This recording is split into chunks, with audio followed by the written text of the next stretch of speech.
anti-invade hero, and that actually works pretty well, especially against an invade comp like Hilda and Boxia. Like you said, I think right now the best position for Jazz is to be assassinating the enemy. What do you call it? The marksman, and that Ganigan would struggle early game, but the side of team K9 Esports playing it early and playing it safe. The wall slowing down the minions, giving them the advantage. CRQ taking it fully to their side. Fully good that side.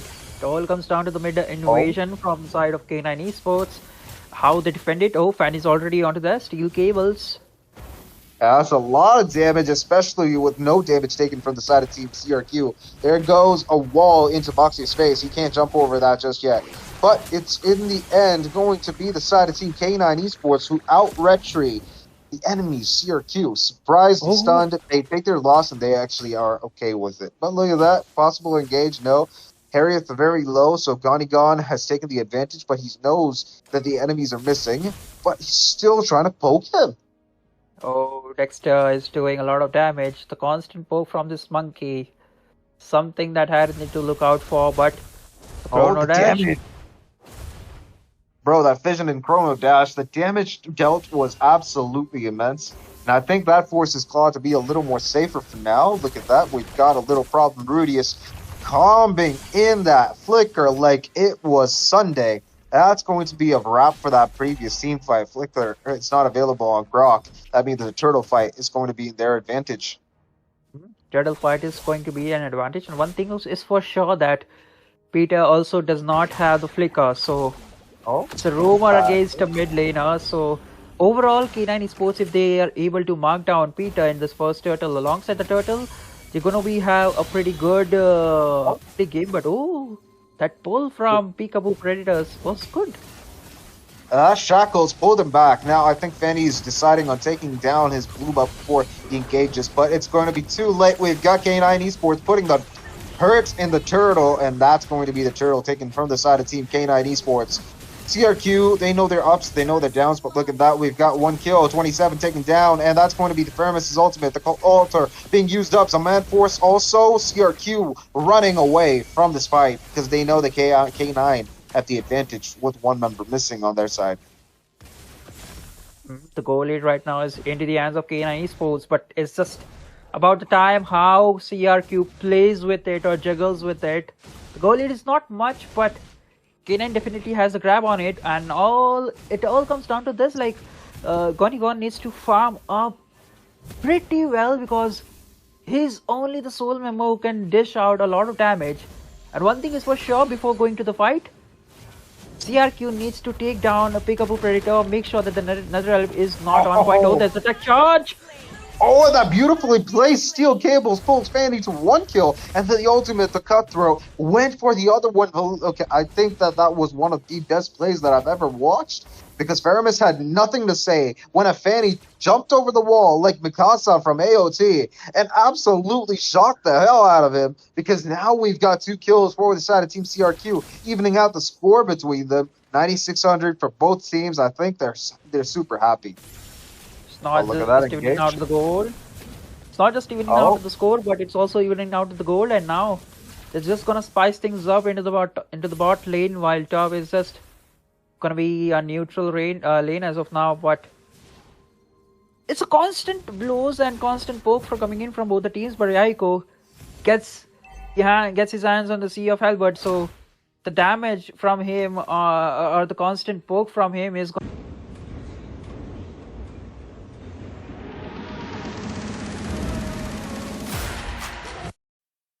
Make sure that Harris is in. No! Bro actually jumps on the one enemy. Okay, look at that tectonic charge baiting out the Faramis' ultimate. There goes Sora trying to do something, but now we've got Faramis getting taken down. A lot of punches in the air. The side of Team K9 Esports, they're not backing off. 27 taken down, and there goes Sora. Bye-bye.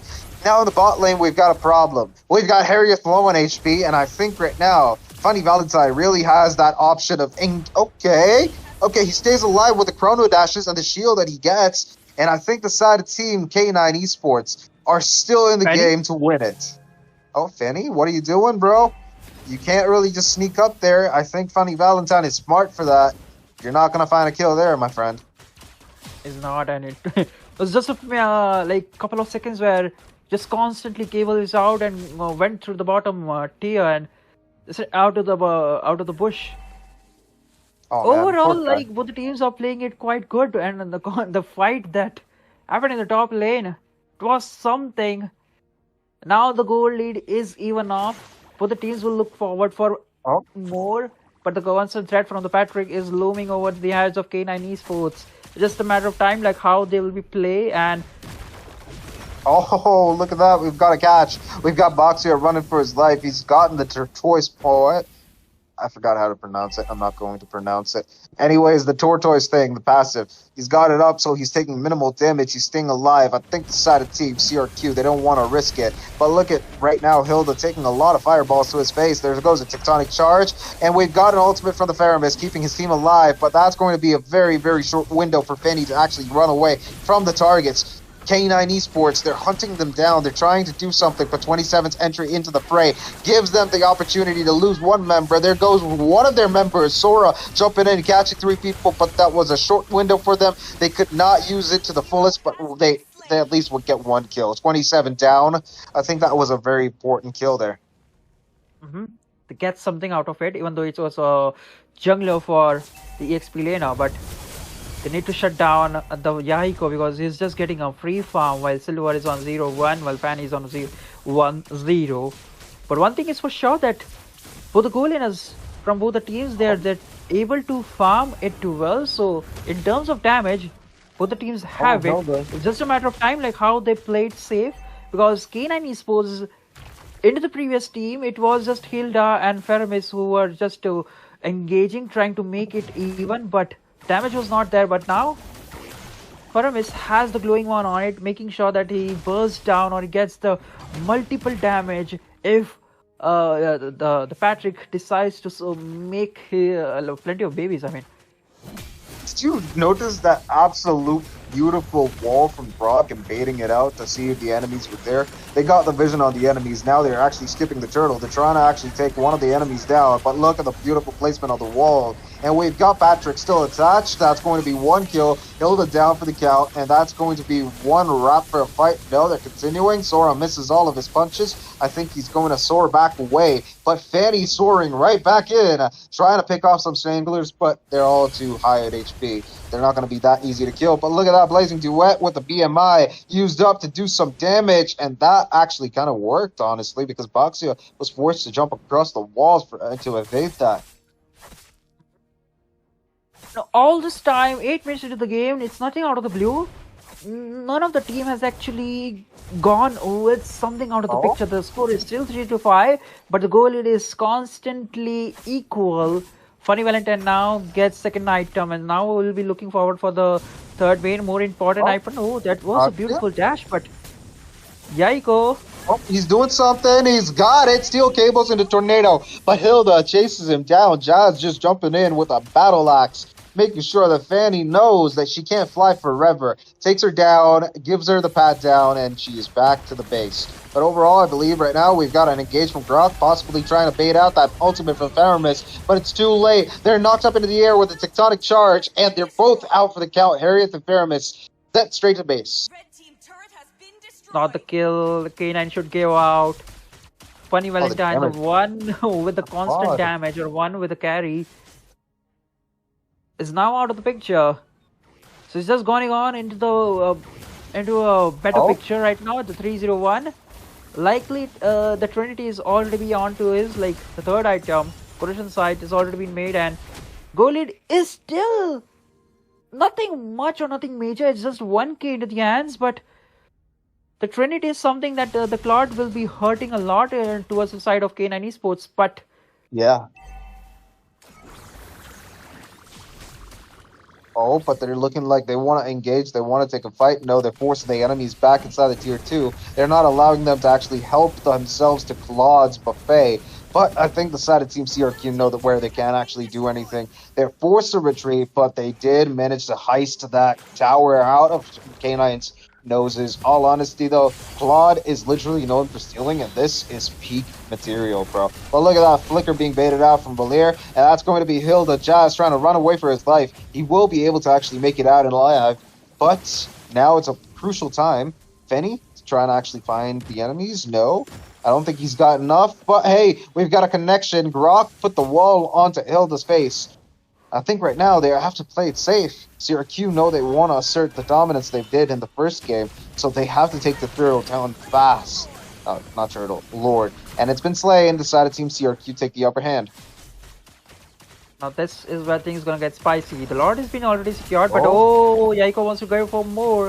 I think he gets it. No, the retribution was still on the point of silver, so he uses it on point to secure his own blue at this point. But the constant damage and the constant threat from the Fanny is always there. And another one good part of having a Fanny is like you are always going to have a constant pressure onto either of the side lanes because it's a necessity.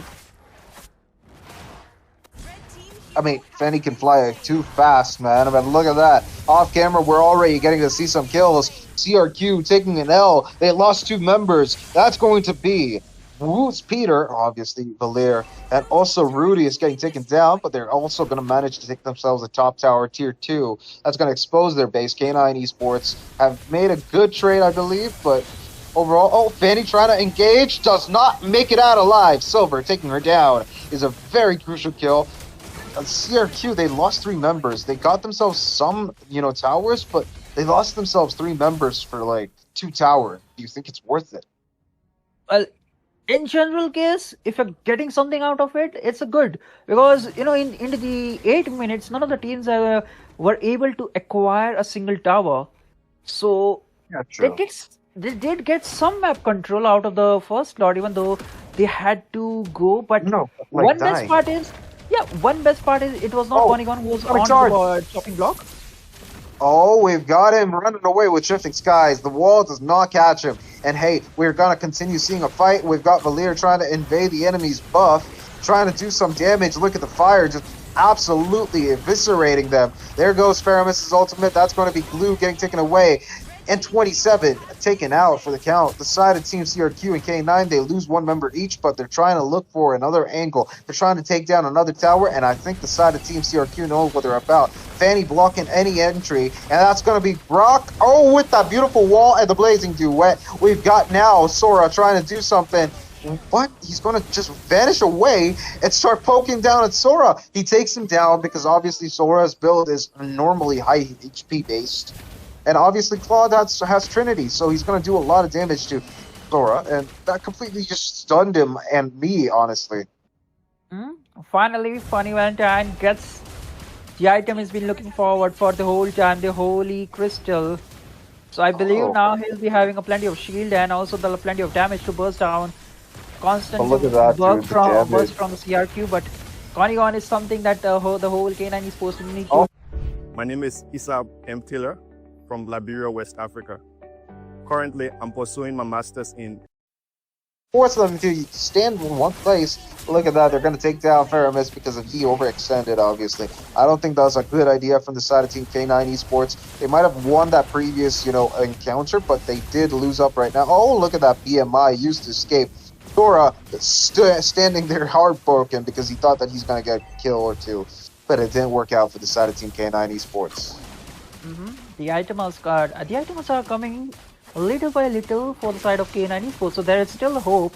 The second Lord is still going to be falling into the hands of CRQ. It's going to be again the uncontested Lord, but one thing is for sure that Gonigon is playing a lot safe. Like, look at the KDA 602 is not being marked or bothered even once.